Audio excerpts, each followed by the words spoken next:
Gavin, should we segue into a little bit of leftist cope? Gavin and I, you sent this to me earlier.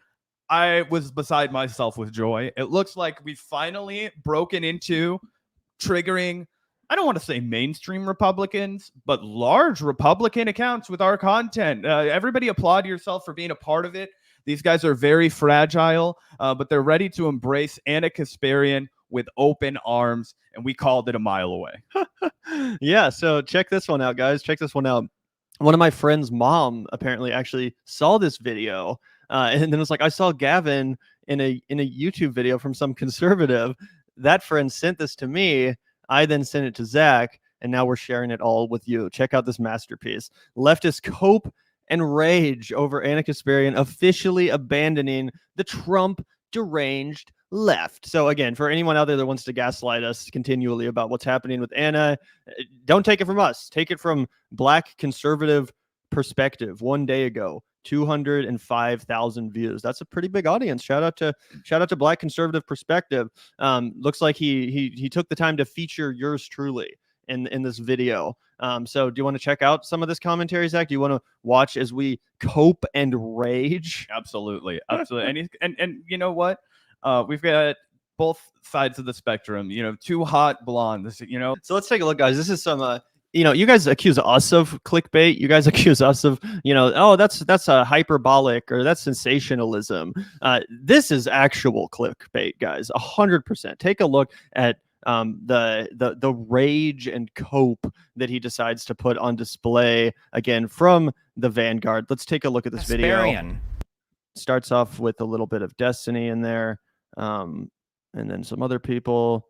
The consequences of bad policy in order to realize that the policy is bad. When most people in this country, or at least, people that have common sense, conservatives already have realized that, hey, this doesn't really make sense. Okay, we probably should not do this because common sense, which apparently is becoming more exceedingly rare in this country. But there is a glimmer of hope, okay, because you have individuals who are coming out against the left because they have experienced the bad policies of the left. Like, for example, when you talk about some of the Black Democrats in Chicago, they are now basically full-blown Trump supporters because... Bro, I actually saw Ana Kasparian just yesterday feeding into the anti-Brandon Johnson hysterics in Chicago, saying, he can't meet the budget deficits. I'm like, since when do you care about the public school system in Chicago? Since when do you think you're an authority to speak on the public school system in Chicago? And are you really, is that why you're coming out after this very progressive mayor with a very bold message that knows a little thing or two about the Chicago public schools more than you do? Yep. And this guy's video is terrible. It's basically just a bunch of GOP propaganda. He plays this video that right-wingers love to circulate of a Black lady in Chicago talking about how actually Trump's going to fix all of our problems or something like that. It's just Fox News crap. But if you scroll forward a little bit, he reads a bit more. He also reveals you do not have to be talented at all to succeed in right-wing media. Oh my God, this guy's blasé. He's chewing up already chewed food. He's got the ABC gum, popping it in his mouth. He's like, let me look at every tired talking point that I could possibly drum up that's been recycled over and over again by every lazy commentator on the right. Yep. And let me find a way to be less charismatic than them while I sit back in my chair and get 200,000 views because these fools will clap like seals for anybody who agrees with them. Yep. And again, he's about to react to Zach and I. And you guys saw the way he framed this, us coping and raging. Let's see the coping and raging, and then let's hear his rebuttal. Because I imagine, again, based on the thumbnail, based on the title, this has to be pretty embarrassing for us, right? He must have got us good. I'm hoping only Gavin talks so that I don't have to. I don't even know this guy. I just showed up. Yeah, so I'm pretty sure that you guys can guess that the extreme left, they're not having a good time coping with the reality of Ana Kasparian not only leaving the extreme left, but also trashing the extreme left on the way out. Intelligent things, obviously, but she genuinely seemed to be happy. Now, I really do get the sense that she's bitter. I really get the sense that she's like, just not where she wants to be. I'm not sure why. It's kind of sad almost the more I think about it. But yeah, I just think it's like, she's projecting all of this onto the left. And I think that a lot of people when they become right wingers, when they make this transition from a more liberal progressive person. A lot of times later in life, they'll make this transition into right wingers. A lot of times I do think it's out of bitterness. It's out of rejection. It's out of some feeling that you're not good enough and you have to scapegoat other people. That's how this stuff starts. Yeah. Wow. So you see that, you heard that. As soon as Zach started talking, I don't look so enough. No, that was a great point you made, though. 100%. You were waxing right there. You were also super polite. There was no melting down. Right? There was no leftist cope. It was basically him being like, this is exactly what made me a right winger. I also am very bitter and I hate the world and I think that I've been wronged and I want other people to suffer just like I suffered. Yeah. Yeah. I mean, that's the clip you chose to play of us. That's crazy. Like, I'm sure you could have found something out of context to make it seem like we were really triggered. You really went with that, the most like empathetic analysis of what's going on. I even said it's kind of sad. I was like, this is sad. I was bringing my humanity to the table, my bleeding liberal heart, trying to find it in me to understand my political opponent. And that's the clip you play. And that's the clip you put in the thumbnail to make your point about how insensitive and crazy people on the left are. That was literally, like I said, a really just an honest, and I'm not trying to pat myself on the back, but we cooked her, bro. I mean, we were just straight up not only cooking her, but people like this guy. Oh yeah, 100%. And this is the kind of audience that Anna's going after now, where the bar is extremely low. I made the point that you don't have to be particularly good at right-wing media or at media presentation at all in order to succeed in that space, right? Because you're just, again, it's about reaffirming a value system. It's about telling people that they're right. It's about stroking their egos. Ana has become a very polished broadcaster over her career. She would succeed 100% doing this if she wanted to. I think it's the only way she could ever build an audience truly on her own, right? She would have to go down this right-wing pivot. But here's the problem. They keep trying to sell it to the left. They keep trying to package it in a new way that's like, oh, I'm actually just an enlightened centrist, bro. The left has just gotten a little bit too progressive for me, and I'm trying to reel it back in. I like some people having rights, like me and my family. Other people, I really need to pick and choose. I really need to hear both sides before I can decide that. And you know what? I guess we should give Cenk a little bit of like a friendly, he's going down with his first mate. You know what I mean? He's like, if she wants to stand on the Titanic until the end, so will I. Right. And you have to respect that. At least he really authentically does care about her. But I wanted to throw this tweet up because it just shows how bad of a job they're doing at selling Anna's pivot, right? At, gaining support for her. Because I remarked to Gavin a few days ago, I was like, wow, she only has like 1,200 Substack subscribers for a person with millions of subs on YouTube. That's really low. That's astonishingly low. That's very shocking. I remember when Ken Klippenstein left The Intercept, he immediately had like 50,000 new Substack subscribers. I think he's up to 70,000 now. Just for POV, for somebody who's not like a huge household name, but does have a successful Substack, that's kind of the ballpark that you would be floating in if you have the clout like Ana. Now, if I started a Substack tomorrow, it would have 15 people, but I'm a media critic, so I get to kind of cast stones like I'm Stephen A. Smith over here. But anyway, Cenk blasts this out to his audience, Gavin. He says, this is the best article I've read on the election. If Democrats listened to her, they'd win. But they never listen to anyone who's outside the establishment. For a whopping 36 favorites out of this man's 642,000 subscribers. Just embarrassing. Yeah, dude, that is super shameful. We'll see if her Substack grows. I mean, she says she's going to keep posting there, so we'll find out. Do you want to watch a little bit more of this video? Oh, yeah, absolutely. I didn't realize there was more. I don't know why it took all of this for Ana Kasparian and Jillian Michaels and Elon Musk and others to see that the left is cuckoo for Cocoa Puffs insane. Okay, I mean, this is something that I think that normal people should realize just by listening to them, right? If you were listening to these leftists 6, 7, 8, 9, 10 years ago, they were saying some of the same things they're saying today, right? They were just as extreme. Now, I mean, it has become more mainstream, right? It has become something that is more. He actually debunks Ana. She's like, 6 years ago, we were fine, but now, and he's like, no, you guys have been saying the same damn thing all along, which is true. It just shreds her argument for why she's leaving now. Commonplace, the Democrat Party is essentially now like synonymous with the extreme left, right? I mean, I think that's the only difference. But the extreme left was the extreme left 10 years ago. And you should have known 10 years ago that, hey, when you implement all these policies, He can't even properly defend Ana Kasparian because he doesn't even understand her criticism. Like Anna's problem with the Democratic Party is not that Kamala Harris is too much of an extreme leftist. He's trying to act like Ana Kasparian is Tulsi Gabbard or something, and she's like leaving the Democratic Party because they've been taken over by like a bunch of extreme leftists or whatever. No, that's not even what's happening. Anna's not even a politician. She's just an online progressive commentator, and she's leaving the left because lefties were mean to her.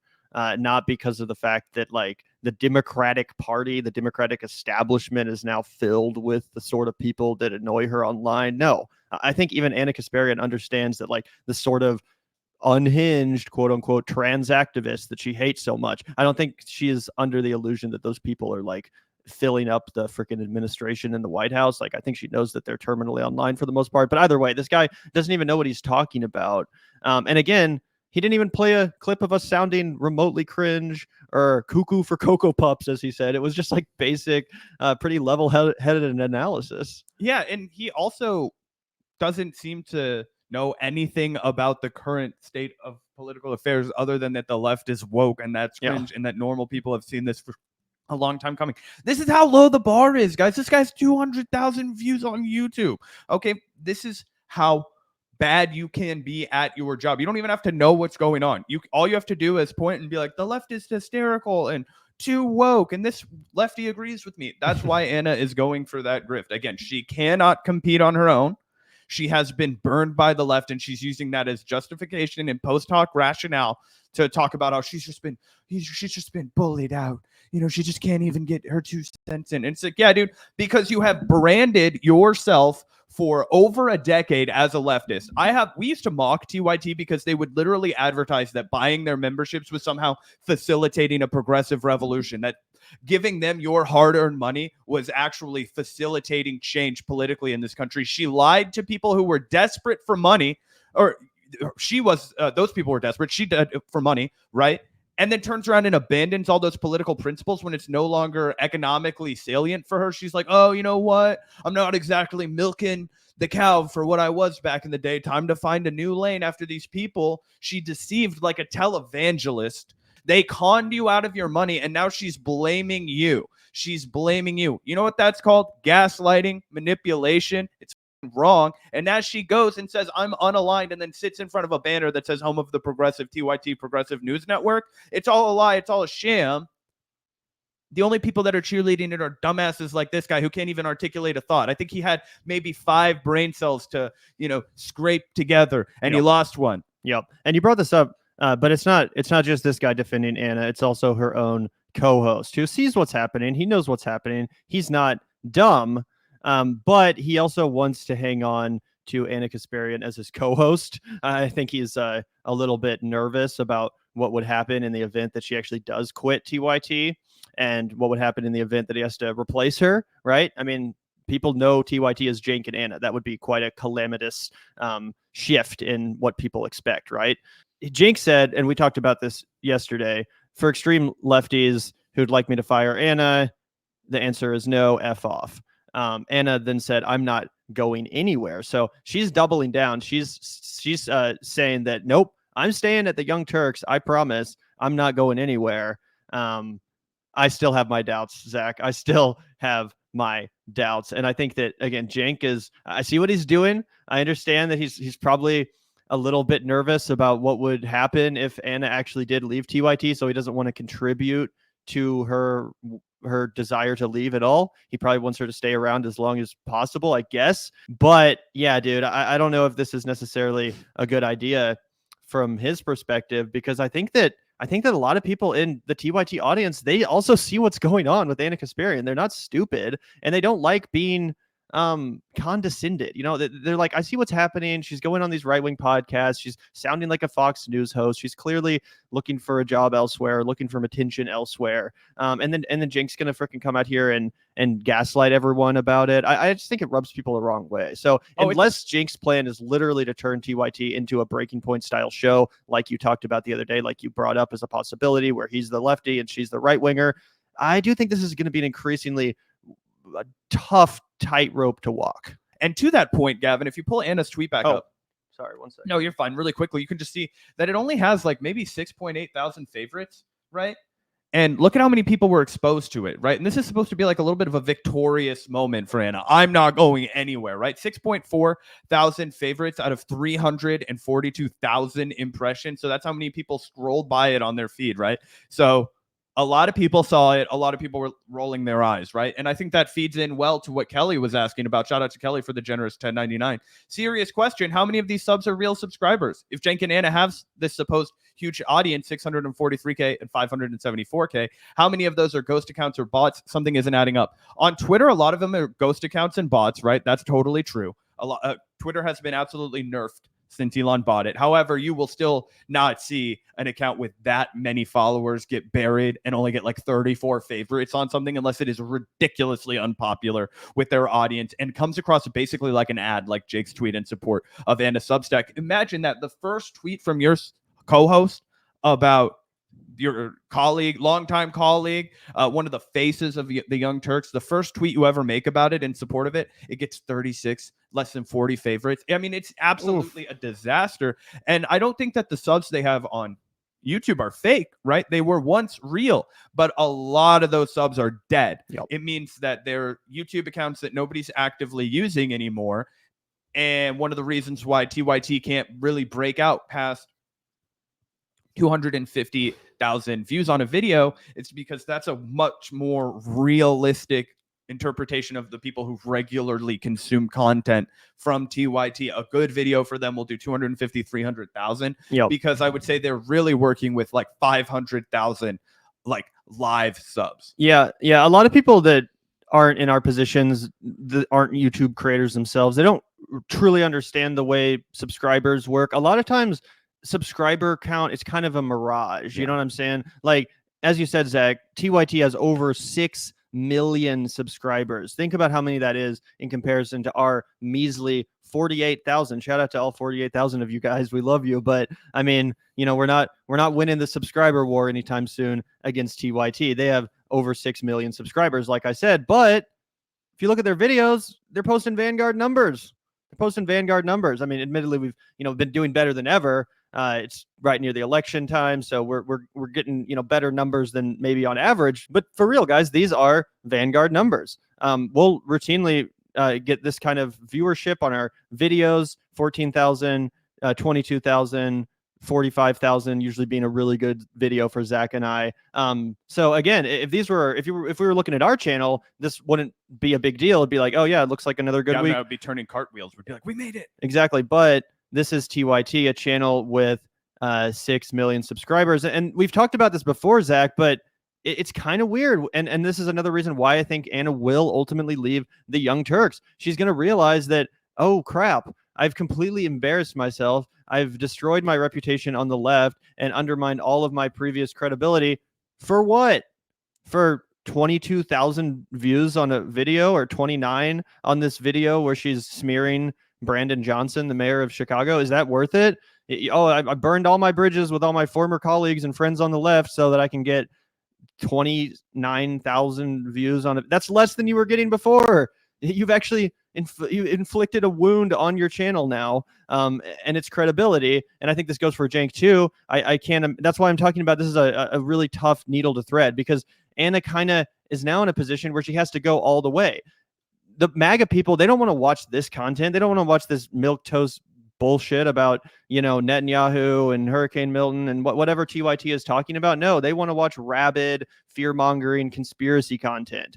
But Ana's not quite there yet. She's still halfway off the cliff. She won't necessarily go full MAGA. She won't put on the MAGA hat. You know what I'm saying? So all those new people in her audience, like that guy whose video we just reacted to, that stupid conservative channel, he's not watching this. It's not like Ana's pivot has brought people like that into the viewership fold at TYT. And that's when we talk about the subscriber count actually being a bit of a mirage. Now, them having this many subscribers, it actually becomes an albatross around their neck. It actually makes it harder for them to succeed, because YouTube, the way the algorithm works, at least in part, is that it blasts videos to people out based on how many of your subscribers watches them. So if you have 10 subscribers, but only one of those subscribers watched your new video, the algorithm's going to say, probably not a very good video, right? If 20% of your subscribers watch that video, it's going to do a little bit better. If 50% watch it, even better. 75% watch it, then you have a real banger video that the algorithm is seriously going to promote. But since TYT has like 5 million old fans, old subscribers that are not on board with their new direction, and specifically with Ana's new blatant pivot, a lot of those people are now boycotting the videos and they're not clicking on new uploads, and they've completely lost interest despite the fact that they're still subscribed to the channel. So now the algorithm is actually treating TYT disfavorably.